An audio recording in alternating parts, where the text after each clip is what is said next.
2, 1. This is Noble for Boxing UK, sponsored by Supreme CBD, here with Frank Smith. Frank, it's been a busy 48 hours. Talk us through it. How's it been? It's been a busy 5 days since Saturday. But I've said a few times now, you get so used to it now. Like you get so used to bad news, you get so used to, right, you got to come up with a plan, and that's really what we had to go away and focus on. So on Saturday it was like, right, no negativity, let's just get something done.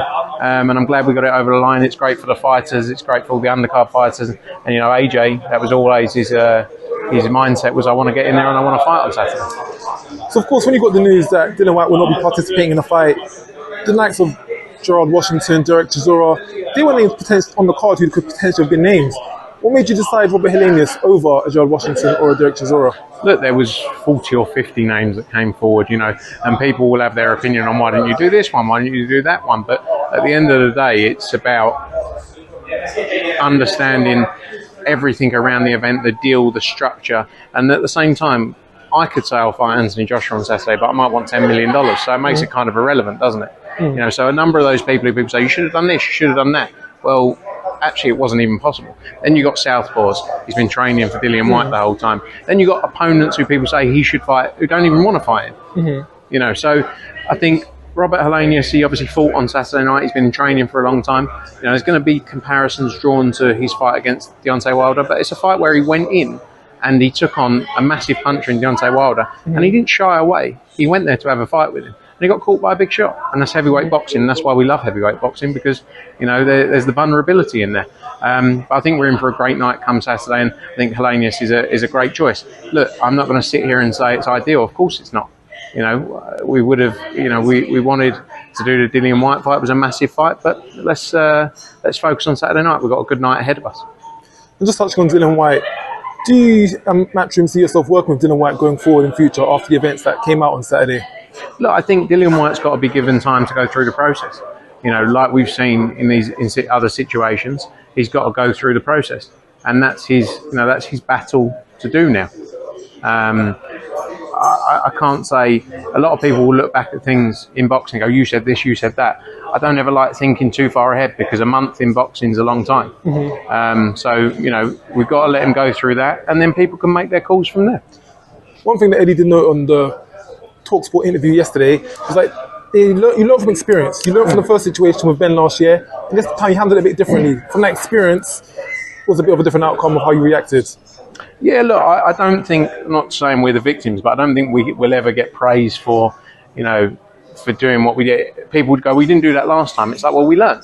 Yeah. It's a different situation. It's a whole different ball game. There's different detail around it, but we learned. So, if anything, don't judge us on that. Judge us on this one. Did we make the right call? And hopefully people will say, yes, we got it out within a couple of hours of everyone being able to be up and talk to each other in all different time zones. And we acted as swiftly as we possibly could. Talking on a harsh critic, Simon Jordan seems to be quite critical of you. What's the issue between you and Simon Jordan? Because I thought originally it was him and Eddie, but he seems to be lashing out yourself as well. Look, I think, I don't know, maybe I wind people up. I don't know. Like, I don't know why he gets wound up with me. He called me a goblin. It's just like, grow up.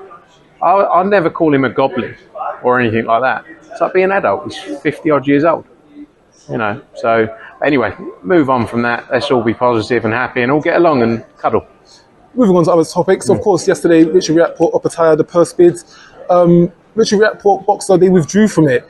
So Opataya, who's represented by you guys, what would be the plan going for him next? What would you be looking to do? Look, well, I feel sorry for Jai Opataya, because it's the second time it's happened. He was obviously supposed to fight Masterneck, got pulled out after 2 months of negotiations, so Boxer could do Masterneck against Chris Billum-Smith. Then Richard Riakporhe was mandatory. Then we waited for the purse bids because the deal couldn't be reached, and they pulled out the day before the purse bids. You're messing around with someone else's career in Jai Opataya. Our focus now is for Jai Opataya to deliver him a big fight, and that's what we'll go out and do. You know, I think it's a joke, though. I mean, I love Richard Riakporhe, so like, this is nothing personal on Richard Riakporhe. I think he's a great guy. I've had a great relationship for a long time. But there's people in this sport who don't know what they're doing, and they're pulling fighters out of opportunities that they've worked their whole career for personal gain. It's not about ego. It's not about our platform, your platform. We've worked with tons of different promoters, put fights on all over the place. It's about the good of the sport and the good of the fighters. You can't come in saying we're going to work with everyone. It's all about the fighters. Bollocks. Just be honest. It's about you and your own personal gain. No problem, but say that. Have that mentality the whole way through, and then life's much easier. But I feel sorry for Richie Riakporhe, but our focus is on our fighters and delivering opportunities for them. One rumour name could potentially be Jordan Thompson versus Jay Opetaia for the Cruiserweight World title. Is that something potentially down the line?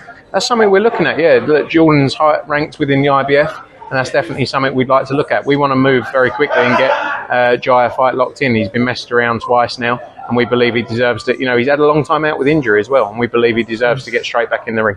Another purse bid, Shaquille Foster, Joe Cordina. You won that purse bid yesterday. Will that be on the 30th of September in Cardiff? Because Joe Cordina is scheduled in for a date. That's actually for Shaki Foster, Rocky Hernandez. We're working on plans around that at the minute. Hopefully news soon. I think we're looking at what happens with Joe and his date. There's going to be a show on September 30. Working through our whole schedule with DAZN at the minute and news. Hopefully a bit of news before the weekend on some other shows. Wardsley Adelaide purse bid was meant to be today. I believe it hasn't taken place. No, it hasn't taken place. When will it be taking place? I think it's been delayed, possibly next month. Next month, some waiting time. Callum Smith, Baturbiev, that's been now set for January. Yeah. Does that work in Callum Smith's favour in that we're aging up next month? Some waiting time. Callum Smith, Baturbiev, that's been now set for January. Yeah. Does that work in Callum Smith's favour in that we're aging up Baturbiev just a little bit more? I mean, look, on one side, Callum's been out of the ring for a long time, so it's detrimental in that sense. But at the same time, Baturbiev getting older. A break's never good for anyone, I don't think. So we'll have to see. But I think Callum's got a tremendous chance of going in there and doing the business against Artur Beterbiev. And lastly, AJ Helenius, how do you see this one ending? Look, I want a big stoppage performance. AJ went in there in his last fight against Franklin. He won nearly every round in that fight. I think you're going to see more improvements in this fight. Hopefully, we get that big stoppage. And then on to Deontay Wilder in January. Fingers crossed. It's a fight we all want to see. Thank you very much, Frank. Cheers, mate. Thanks. Next month, some waiting time. Callum Smith, Baturbiev, that's been now set for January. Yeah. Does that work in Callum Smith's favour in that we're aging up Baturbiev just a little bit more? I mean, look, on one side, Callum's been out of the ring for a long time, so it's detrimental in that sense. But at the same time, Beterbiev's getting older. A break's never good for anyone, I don't think. So we'll have to see. But I think Callum's got a tremendous chance of going in there and doing the business against Artur Beterbiev. And lastly, AJ Helenius, how do you see this one ending? Look, I want a big stoppage performance. AJ went in there in his last fight against Franklin. He won nearly every round in that fight. I think you're going to see more improvements in this fight. Hopefully, we get that big stoppage. And then on to Deontay Wilder in January. Fingers crossed. It's a fight we all want to see. Thank you very much, Frank. Cheers, mate. Thanks.